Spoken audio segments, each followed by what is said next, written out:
Hello friends, welcome back to my channel. आज हम लोग मैथ्स का स्टार्ट करेंगे, क्लास 6 का chapter number 1 knowing our numbers. ये बेसिक लेवल है, तो इसमें थोड़ा सा ही ये जानना है कि 99 जो होता है वो टू डिजिट का ग्रेटेस्ट नंबर होता है, और यहाँ पे 999 है तो ये 3 डिजिट का ग्रेटेस्ट नंबर है, और उसी तरह ये भी 4 डिजिट का ग्रेटेस्ट नंबर है। अगर हम इसमें 1 ऐड कर देंगे तो इसमें 1 ऐड करेंगे तो ये 1000 हो जाएगा ना। तो वही चीज़ यहाँ पे है, जैसे 1 ऐड किए 1000 हो गया, इसमें 1 ऐड किए 100, इसमें 1 ऐड किए 10। तो ये 10 को हम ऐसे लिख सकते हैं, और 100 को भी ऐसे लिख सकते हैं, और 1000 को ऐसे लिख सकते हैं। तो इसको कैसे लिख सकते हैं कि ग्रेटेस्ट सिंगल डिजिट नंबर में एक जोड़ेंगे तो वो स्मॉलेस्ट टू डिजिट का नंबर हो जाएगा। ये ग्रेटेस्ट सिंगल डिजिट नंबर था, इसमें 1 जोड़ें तो क्या बन गया, ये स्मॉलेस्ट 2 डिजिट का नंबर है। उसी तरह ये भी ग्रेटेस्ट 2 डिजिट के नंबर में हम 1 जोड़ेंगे तो स्मॉलेस्ट 3 डिजिट का नंबर बनेगा। उसी तरह से ग्रेटेस्ट 3 डिजिट के नंबर में हम 1 जोड़ेंगे तो स्मॉलेस्ट 4 डिजिट का नंबर हो जाएगा। अब देखते हैं कि the expansion of A 2 digit number like 78 2 digit का नंबर है, इसे हम एक्सपैंड कैसे कर सकते हैं। तो 78 को हम 70 + 8 कर सकते हैं, और 70 को भी 7 × 10 + 8 कर सकते हैं। ये एक्सपेंशन करने का तरीका है। उसी तरह यहाँ पे एक एग्जांपल है 278, इसको भी हम 200 + 70 + 8 कर सकते हैं, और 200 को 2 × 100, 70 को 7 × 10 और 8 को 8 करके इसको एक्सपैंड कर सकते हैं। अब आता है नेक्स्ट टॉपिक कि फैक्टर्स किसे कहते हैं और मल्टीप्लाई किसे कहते हैं। फैक्टर की 6 से कौन कौन डिवाइड हो रहा है, जैसे 2 हो रहा है, 3 हो रहा है, 6 हो रहा है। और मल्टीप्लाई क्या है कि 6 के टेबल में क्या क्या आता है, जैसे 6 1 6 6 12 6 3 18, उसी तरह से 12 से कौन कौन डिवाइड हो रहा है उसे फैक्टर कहते हैं कि 12 से कौन कौन कट रहा है, और ये तो 12 का मल्टीप्लाई है। तो इसे जैसे 12 का है तो 6 × 2 करेंगे तो ये इसका फैक्टर हो गया, और इसको भी हम तोड़ सकते हैं तो ये होता है उसका प्राइम फैक्टर। जैसे 12 को लिखते हैं 6 × 2, और 6 को कैसे लिख सकते हैं 2 × 3, और 2 का तो 2 रहेगा, तो इसको भी तोड़ देना, उसको कहते हैं प्राइम फैक्टर। जैसे यहाँ पे एक और एग्जांपल है 18 है, तो 18 को हम ऐसे लिख सकते हैं 2 3 × 6 6 3 × 18। अब ये 2 3 3 को कैसे लिखें, तो 18 को ऐसे लिख सकते हैं 2 9 × 18 और 3 3 × 9, तो ये 2 × 3 × 3 हुआ। तो इसको भी हम, तो इसमें कॉमन क्या है कि ये दोनों में कॉमन क्या है, इसमें भी 2 × 3 × 2 है, और इसमें 2 × 3 × 3 है। तो ये दोनों में 2 कॉमन है, और ये दोनों में 3 कॉमन है। तो ये दोनों को जो लिखें तो 2 × 3 6 हो गया, तो ये इसका कॉमन फैक्टर हो गया, और इसको हाईएस्ट फैक्टर भी कह सकते हैं। तो उसी तरह से क्या है कि ये 2 × 3 जो है ये दोनों के इसमें आ रहा है, तो इसीलिए इसका 6 हो गया। अब जैसे कॉमन फैक्टर क्यों है ये, क्योंकि ये 2 3 6 जो है इसे कॉमन फैक्टर कहते हैं, क्योंकि ये 12 और 18 ये दोनों जो है ये 2 3 6 से डिवाइड हो रहे हैं। Both numbers are divided by 2 3 6, इसीलिए ये तीनों नंबर को कॉमन फैक्टर बोला गया है। जैसे एग्जांपल है कि 24, तो 24 को जो हम ऐसे लिखते हैं 2 1 × 2 2 2 4 2 6 12 2 3 6, तो 2 × 2 × 2 × 3, और इसको भी हम लास्ट में 1 लिख सकते हैं, 3 1 3। फिर 18 को भी उसी तरह लिख सकते हैं। तो अगर इसमें पूछा जाए कि इसका कॉमन फैक्टर क्या है, तो इसमें कॉमन दोनों में क्या है 2 है, और इसमें क्या है 3 है। तो इसी तरह से इसका 2 × 3 हो गया 6। तो ये स्मॉलेस्ट कॉमन फैक्टर अगर पूछे तो स्मॉलेस्ट कॉमन फैक्टर 1 होगा, और हाईएस्ट कॉमन फैक्टर क्या होगा 6 होगा। हाईएस्ट कॉमन फैक्टर कैसे निकला, ये दोनों को एलसीएम करके कंपेयर किए कि दोनों में कॉमन क्या है, दोनों में कॉमन 2 है और ये दोनों में कॉमन 3 है। ये दोनों को मल्टीप्लाई कर दिए 6 आ गया, तो ये हाईएस्ट कॉमन फैक्टर है, उसी को एचसीएफ कहते हैं। और ये क्या है स्मॉलेस्ट में देखा जाएगा तो 1 होता है। अगर क्वेश्चन में पूछ ले कि ये 2 डिजिट का स्मॉलेस्ट कॉमन फैक्टर क्या है तो उसे 1 बोलेंगे। जैसे 18 को हम तोड़ के लिख सकते हैं 2 × 3 × 3, जैसे यहाँ पे मैंने तोड़ा, यहाँ पे आप देख सकते हैं 2 × 3 × 3 ऐसे ही आया था। फिर 30 को भी ऐसे लिखें, 36 को ऐसे लिखें। तो इस सब में क्या कॉमन है, इसमें भी 3 आ रहा है, इसमें भी 3 आ रहा है, इसमें भी 3 आ रहा है, इसमें भी 2 आ रहा है, इसमें भी 2 आ रहा है, इसमें भी 2 आ रहा है। तो ये क्या हो गया, इसका हाईएस्ट कॉमन फैक्टर हो गया। अब एचसीएफ करने का क्या तरीका है, एचसीएफ को ऐसे किया जाता है कि कौन सा लार्ज हाईएस्ट डिजिट है जो सबको काट रहा है। ये करने का तरीका नहीं है कि हम जैसे 18 30 और 36 एक नंबर लिए और उसको काट दिए कि 6 3 × 18 6 5 × 30 6 6 × 36। अब इसको जो दोबारा कट करेंगे हम 3 से, तो वो एलसीएम हो गया। इसे एलसीएम का प्रोसेस कहते हैं। और ये जो है कि हाईएस्ट कॉमन, जो एक ही नंबर तीनों को काट सके, वो हाईएस्ट कॉमन फैक्टर होता है। तो ये एलसीएम का है और ये एचसीएफ का प्रोसेस है। तो जैसे यहाँ पे हम कर रहे हैं कि एलसीएम है कि 8 और 5 को लिए, तो 2 4 जा 8, फिर ये 5 उतार दिए, फिर 2 2 जा 4, फिर 5 उतार दिए, फिर 2 1 जा 2, फिर 5 को निकल दिए, फिर 5 1 जा 5, तो ये पूरे को मल्टीप्लाई किए तो ये 40 आया। ये इसका एलसीएम है। प्राइम नंबर क्या होता है कि जो खुद से डिवाइड हो और 1 से हो। जैसे कि 2 है तो 2 तो खुद से ही होता है, 3 भी, 5 भी, ये तो किसी के टेबल में नहीं आता है। 11 13 ये सब क्या होता है, प्राइम नंबर होता है। अब यहाँ पे क्या है, coprime number. Coprime number क्या है, 2 numbers are said to be coprime if their HCF is 1। 2 number को को प्राइम तो तभी कहेंगे जब उसका एचसीएफ हाईएस्ट कॉमन फैक्टर 1 हो। जैसे कि 8 15 9 28 5 14। इसका कैसे निकालेंगे कि जैसे 8 किसके किसके टेबल में आता है, 1 2 4 और 8, और 15 आता है 1 3 5 और 15। तो ये दोनों में कॉमन क्या है, ये दोनों में तो कॉमन 1 ही हो रहा है ना। तो इसीलिए यहाँ पे कहा गया है कि जिसका हाईएस्ट कॉमन फैक्टर 1 आए तो वो को प्राइम नंबर है। और को प्राइम नंबर जो है, ज़रूरी नहीं है कि वो दोनों नंबर प्राइम नंबर हो, क्योंकि ये दोनों तो प्राइम नंबर है नहीं। प्राइम नंबर तो वही होते हैं जो सिर्फ 1 से ही डिवाइड हो और खुद से। तो ये सब तो बहुत सारी चीज़ों से डिवाइड होते हैं, तो इसीलिए ये ज़रूरी नहीं है कि ये 2 नंबर प्राइम नंबर हो। अब एचसीएफ का को प्राइम नंबर अगर बोला जाए तो हमेशा वो 1 होता है। एचसीएफ में अगर 2 नंबर का को प्राइम बोले और एलसीएम में अगर 2 नंबर का को प्राइम बोले तो हमेशा वो दोनों को क्या करना है, मल्टीप्लाई करके लिख देना है। अब एचसीएम और एलसीएम निकालना है हमें इसका। तो एचसीएफ निकालने का क्या था कि जो तीनों नंबर एक डिजिट से कट जाए, तो इसमें तो 2 हो गया, ये इसका एचसीएफ हो गया।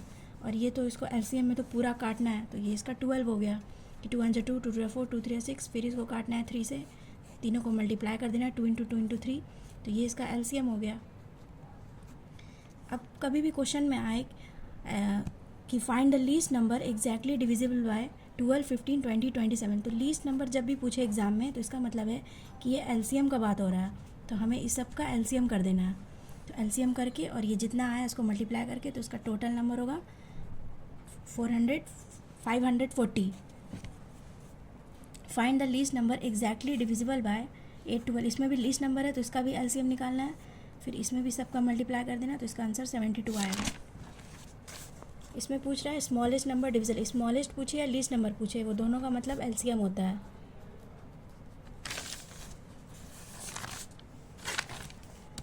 फिर यहाँ पे 6 9 15 21 है, तो इसको भी पूरा एलसीएम कर देना, इसका भी आंसर आएगा 630। अब यहाँ क्वेश्चन है कि the smallest perfect square divisible by इतना। इसमें स्मॉलेस्ट तो पूछ रहा है लेकिन उसका परफेक्ट स्क्वायर बताना है। तो स्मॉलेस्ट में पहले हम एलसीएम निकाल देंगे, ये तीनों नंबर का एलसीएम करके 75 आएगा। ये तो परफेक्ट स्क्वायर है नहीं, तो हम 75 को पहले इस तरह से फैक्टराइजेशन करेंगे। यहाँ पे जैसे हुआ था कि 5 इंटू 3 इंटू 3, तो 5 5 जा 25 लिख दिया और 3 लिख दिए। तो परफेक्ट स्क्वायर के लिए क्या करना है कि ये तो 5 का स्क्वायर है, पर यहाँ भी हमको ऐसा लिखना है कि वो 3 का स्क्वायर हो जाए। तो यहाँ पे हम एक्स्ट्रा 3 लिख देंगे, तभी ये 3 3 जा 9 होगा और ये 3 का स्क्वायर कहलाएगा। जैसे यहाँ 5 का स्क्वायर हो गया और ये 3 का स्क्वायर हो गया। तो उसी तरह जब हम यहाँ पे एक्स्ट्रा 3 लिखते हैं तो यहाँ पर भी हमको एक्स्ट्रा 3 लिख देना होगा। और जब एक्स्ट्रा 3 लिखेंगे तो ये दोनों मल्टीप्लाई करके 225 आएगा, तो ये हो जाएगा 15 का स्क्वायर। तो ये तीनों सबका स्क्वायर हो गया, तो इसीलिए इसका आंसर है 225। उसी तरह से यहाँ एक क्वेश्चन है कि सेम क्वेश्चन है कि स्मॉलेस्ट परफेक्ट स्क्वायर निकालना है, तो ये पहले सबका एलसीएम कर देंगे और ये सबको मल्टीप्लाई करेंगे, तो इसका क्या आएगा, ये तो ऑलरेडी इसका 36 आ रहा है, तो इसमें हमको निकालने की ज़रूरत नहीं है। फिर यहाँ क्या है कि यहाँ परफेक्ट क्यूब पूछ रहा है, स्मॉलेस्ट परफेक्ट क्यूब। तो पहले स्मॉलेस्ट है तो सबका एलसीएम निकाल दिए, सबको मल्टीप्लाई करके 108 आ गया। 108 का हम लोगों को फैक्टराइजेशन करना है, तो यहाँ पे 108 को पहले ऐसे करेंगे, 2 2 5 जा 10, 2 4 जा 8, 2 2 जा 4, 2 7 जा 14, 2 3 9 जा 27, 3 3 जा 9, 2 इंटू 2 इंटू 3 इंटू 3 इंटू 3, तो ये लिख दिए। अब यहाँ क्या था कि इतना सा जो लिखे थे यहाँ पे 2 बार आ रहा है 2 इंटू 2 और 3 बार आ रहा है 3 इंटू 3 इंटू, तो इसको भी हम एक्स्ट्रा लिख देंगे, तो ये भी 3 बार हो जाएगा इसके तरह। तो जब एक्स्ट्रा ये लिखे तो यहाँ पर भी हमको एक्स्ट्रा लिखना पड़ेगा, तो यहाँ पे जब एक्स्ट्रा लिखें तो उसी की तरह फिर ये दोनों को मल्टीप्लाई कर देंगे, तो 216 हमारा आंसर हो जाएगा परफेक्ट क्यूब का। अब यहाँ एक क्वेश्चन है कि एचसीएफ ऑफ इतना कैन बी एक्सप्रेस्ड एज इतना, तो एचसीएफ निकालना है।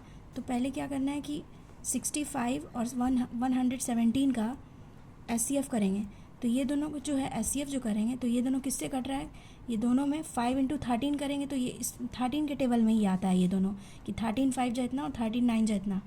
तो इसी तरह यहाँ पे जो क्वेश्चन है 65m माइनस 107, तो m निकालना है हमको। तो जब ये दोनों का कॉमन नंबर 13 है तो इजिकल टू 13 कर दिए और इसको इस तरह से इक्वेशन कर दिए, तो हमारा आंसर आ गया 2। अब नेक्स्ट क्वेश्चन है the smallest common multiple of इतना divided the largest common factor इतना।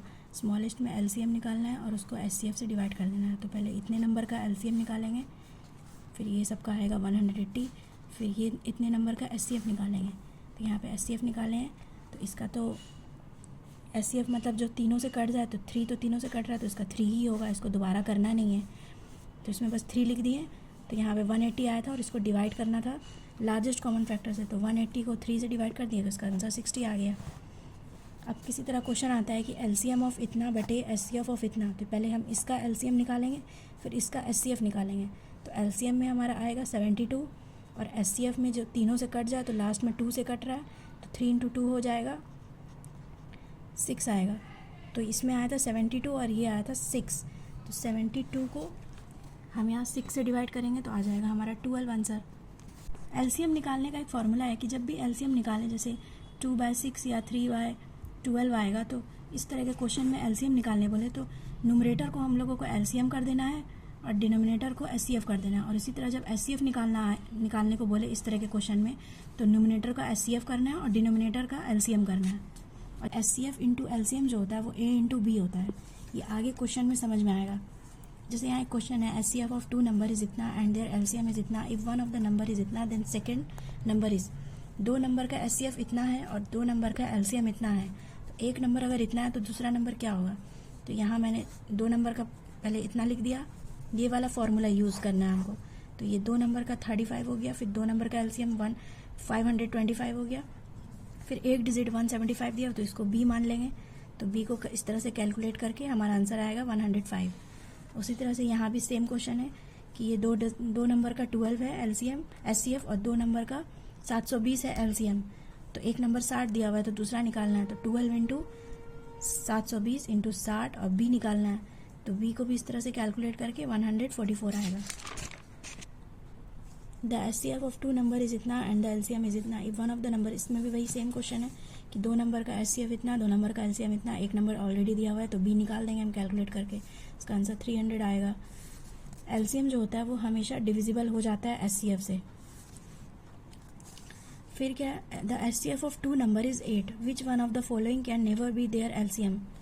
इसमें पूछना है, इसमें बता रहा है कि 2 नंबर का एचसीएफ जो है वो 8 है, तो कौन सा है जो एलसीएम से डिविजिबल नहीं होगा। नॉर्मली आपको देखना है कि 8 जो है वो 2 नंबर का एचसीएफ है, तो इसमें से कौन सा है जो एलसीएम से डिवाइड नहीं हो रहा है। तो यहाँ पे 3 8 जा 24 होता है, 6 8 जा 48 होता है और 7 8 जा 56 होता है, तो ये तो डिवाइड नहीं हो रहा, तो इसलिए इसका आंसर 60 होगा। 4 athletes runs lapse around a track in 30, 45, 60, 75 seconds respectively. After how many minutes will they all meet at the starting point together? इसमें क्या है कि एथलीट जो है रन कर रहा है, तो एक एथलीट जो है 30 सेकेंड्स के अंदर यहाँ तक पहुँच गया, एक 45 सेकेंड्स के अंदर, एक 60 सेकेंड्स के अंदर, एक 75 सेकेंड्स के अंदर। तो इसमें बताना है कि कितने मिनट बाद ये लोग और सबको एक स्टार्टिंग पॉइंट में सबको मिल जाएगा। तो पहले तो हम ये सबका एलसीएम निकाल देंगे, तो फिर उसके बाद एलसीएम निकालने के बाद ये सबको मल्टीप्लाई जो यहाँ पे करेंगे। यहाँ पर जगह कम पड़ रहा था तो यहाँ पे मैंने लिख दिया है, तो फिर इसको 3 से किया तो ये पूरे का एलसीएम आया 900। अब इसको क्या करना है कि मिनट पूछ रहा है, कितने मिनट में ये लोग सब मिलेगा। तो मिनट में चेंज करने के लिए क्या करेंगे, ये जो हमारा सेकेंड आया है इतना, तो इसको 60 से डिवाइड कर देंगे तो ये हमारा मिनट में आंसर आ जाएगा। उसी तरह से ये भी सेम क्वेश्चन है कि John Smith and Kate start at same point, same time, same point and in same direction to run around is circular ground. John completes run, इतने में वो कंप्लीट किया, स्मिथ ने इतने सेकंड में कंप्लीट किया, केट ने इतने सेकंड।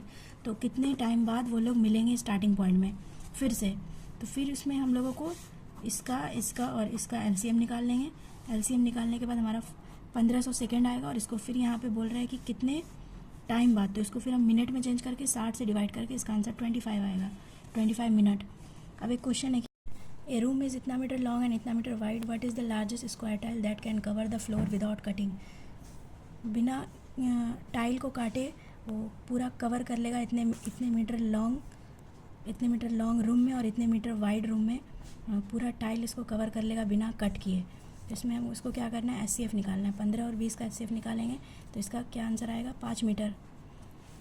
फिर उसके बाद एक रेक्टेंगुलर गार्डन है जो 36 मीटर लॉन्ग है और 48 मीटर वाइड है। तो इसका लार्जेस्ट स्क्वायर प्लॉट कितना होगा जो पूरे गार्डन को that can divide the garden, जो पूरे गार्डन को डिवाइड कर सके, इसका लार्जेस्ट स्क्वायर प्लॉट क्या होगा। तो इसी तरह से ये दोनों का SCF करना है। SCF करने के बाद ऐसे ही होगा, तो ये हमारा 12 आंसर आएगा। फिर find the least number that leave a reminder, इतना। जब इस तरह का क्वेश्चन रहे कि लीस्ट नंबर निकालना है तो लीस्ट में LCM निकालना है और उसका रिमाइंडर 2 होना चाहिए जब हम इससे डिवाइड करेंगे। तो पहले ये सब का LCM निकाल लेंगे, फिर इसका LCM का जो लास्ट में आता है वो 72 आता है, इसमें रिमाइंडर 2 बोल रहा है तो इसमें 2 प्लस कर देंगे, इसका आंसर आ जाएगा 74। फिर यहाँ पे भी सेम क्वेश्चन है कि लीस्ट नंबर पूछना है जिसका रिमाइंडर 7 होना चाहिए जब ये सबसे डिवाइड हो। तो ये सब का LCM निकाल देंगे और इसमें लास्ट 7 प्लस 7 कर देंगे तो इसका आंसर 91 आ जाएगा। तो आज के वीडियो में हम लोग ने फैक्टर, मल्टीप्लिकेशन, SCF और LCM के बारे में बेसिक समझा है। मिलते हैं गाइज नेक्स्ट वीडियो में। Thank you so much all of you.